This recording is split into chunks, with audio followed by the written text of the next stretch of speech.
दोस्तों Bear Grylls का नाम तो आपने जरूर सुना ही होगा। ये क्या क्या खा सकते हैं ये तो हमारे सोच के भी परे है।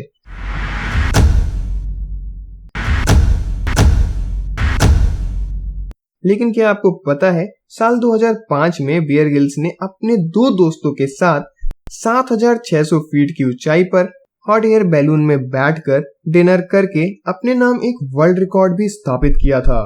ये इंसान सच में अनयूजुअल है। ऐसे ही रोचक बातें जानने के लिए हमारे चैनल को सब्सक्राइब कर लें।